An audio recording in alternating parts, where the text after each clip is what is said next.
the husband was charged, and the district judge in that case held that it was all right for a husband to beat up a wife occasionally. The Supreme Court, in a judgment of Justice Ranjanadesai, a visionary judgment, said that that is not acceptable in our life. And I think these are important indicators for us, namely that the foundations of our society, based on the culture of masculinity, this must change. And my hope as a judge, my hope as a lawyer of yesteryear, but my hope as a human being, is that our younger generation today, a younger generation which is impatient for change, our younger generation will change many of these foundations. So just as I began my lecture this morning by telling you of the importance of preserving the values of our democracy, of the values which our forebears have given to us, we must equally understand that our society is in need for change.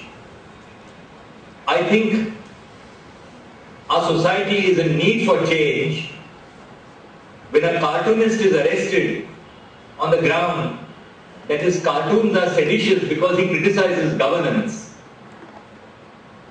I think our society is in need for change when two young girls who criticize the fact that a city is brought to a standstill are arrested because of what they said on Twitter and Facebook. Make no mistake about this.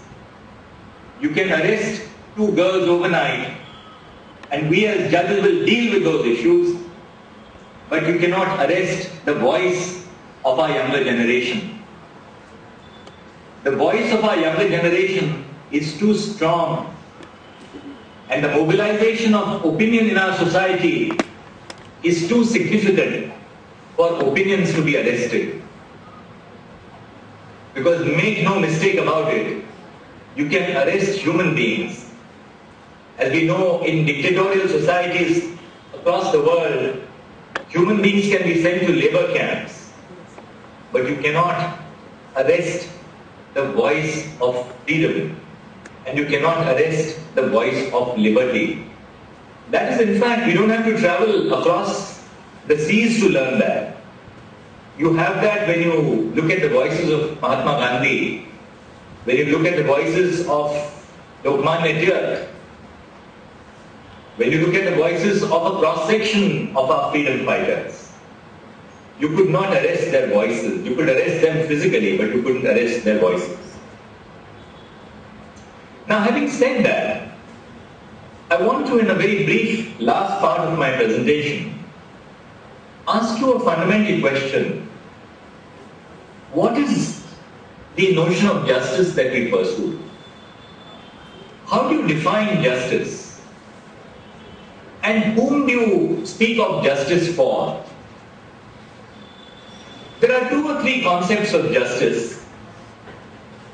The first concept of justice is that justice involves the maximization of welfare. If you look at Justice Gajendragadkar's judgment, Justice Gajendragadkar dealt very extensively when he dealt with labor issues or industrial problems, with whether employers should have the freedom to run their businesses as they want to run them, namely the doctrine of laissez-faire, or whether the freedom of the employer must be balanced with the rights of labor. Justice Gajendragadkar spoke of one notion of justice, namely the notion of maximizing welfare. The second notion of justice is the notion of respecting freedom. In a free market society, freedom means the freedom of everyone to lead their lives as they want to. In a society like ours, the freedom of the individual has to be balanced with the need to protect social welfare.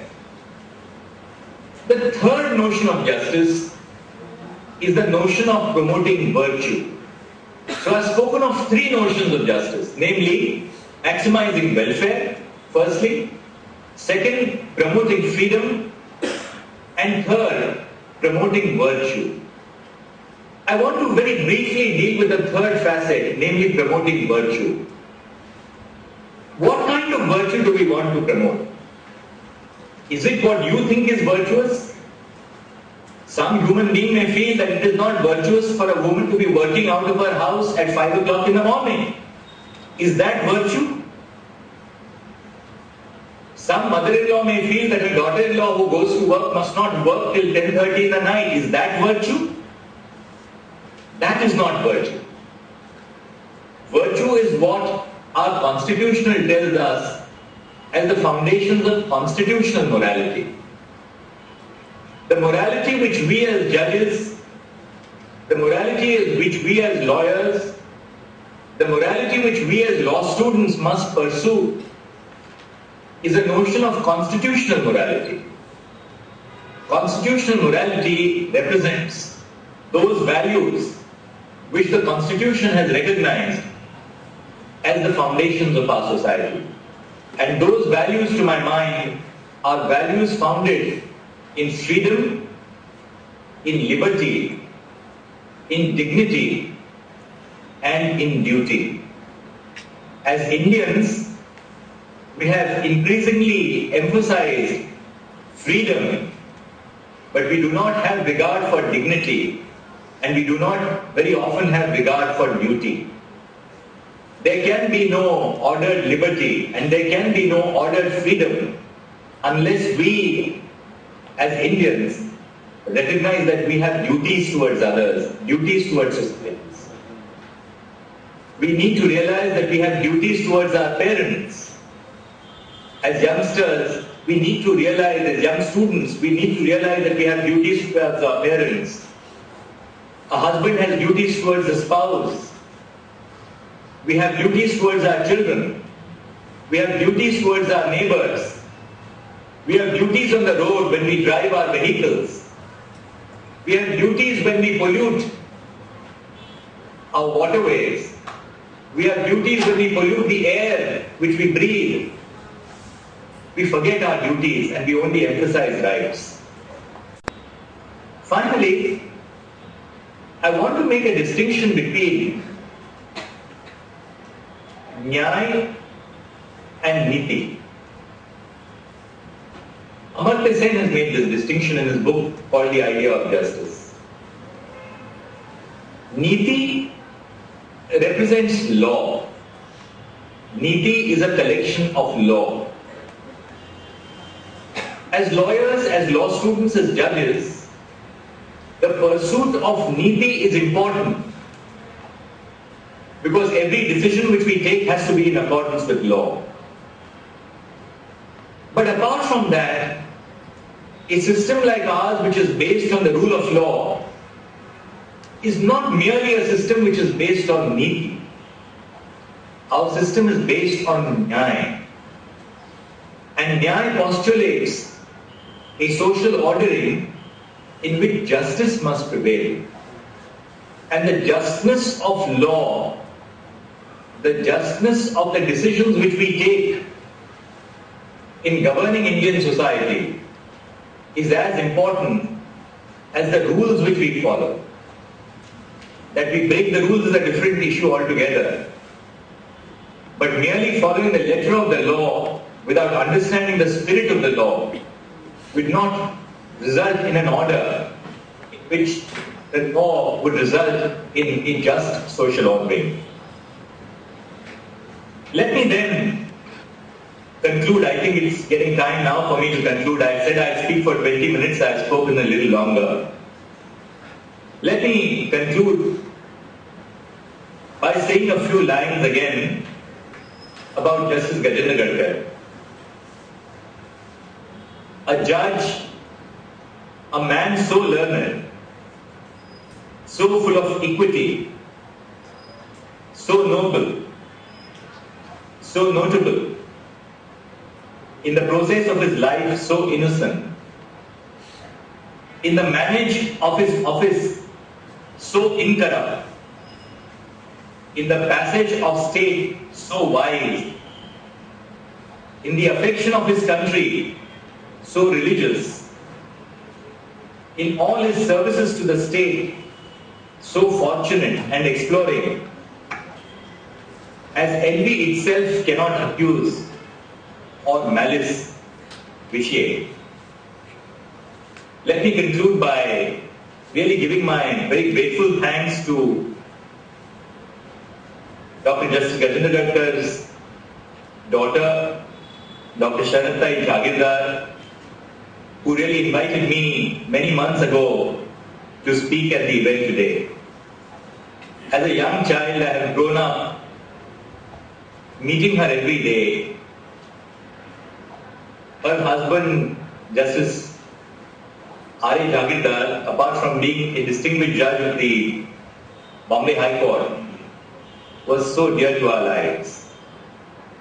I associate almost every kind and happy moment of my early life with the years and days that I spent in the company of Sharatai and her distinguished husband. We used to call him Dada. And I'm so happy that their son Ashok is here in our midst. Ashok and Shraddha have truly been my own brother and sister. I believe that Sharatai was not able to come today, but I can only tell you that she has carried on the mantle of being the daughter of a very great father.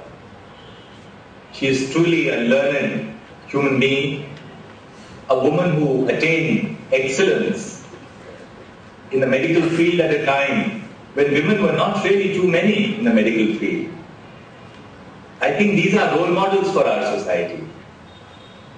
Women like her have striven for excellence and have shown that gender is no bar for professional leadership and responsibility.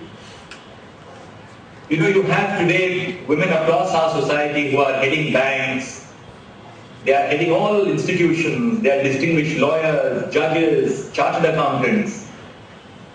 But in the early years of the 1950s, when women like Dr. Chandrachud began their profession, it was not so easy.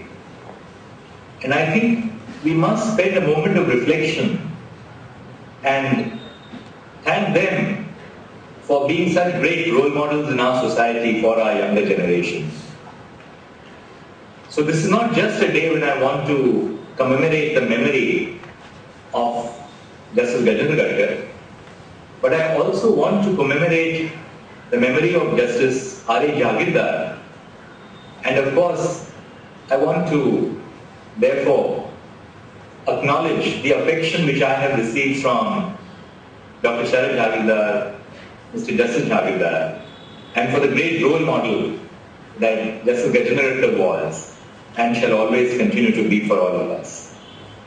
I thank Principal Pawar for inviting me here today, and I must apologize to her that I was not able to be there physically, though as I told her, virtual reality means that I am there, not merely in mind and spirit, but I am really, for all intents and purposes, physically there. The only thing which I will not be able to do is to have a nice cup of coffee with all of you and perhaps the lunch. But thank you very much for inviting me, and I promise you that once I am better, and as I am already improving, but I have to go through physiotherapy every day for my back. That's why I couldn't come. I couldn't have possibly taken the journey 4 to 5 hours yesterday and then come back today. I'm continuously undergoing some physiotherapy for my back. Next time that you invite me, I promise you I will not play cricket in Bombay before the invitation 1 month before. Thank you very much.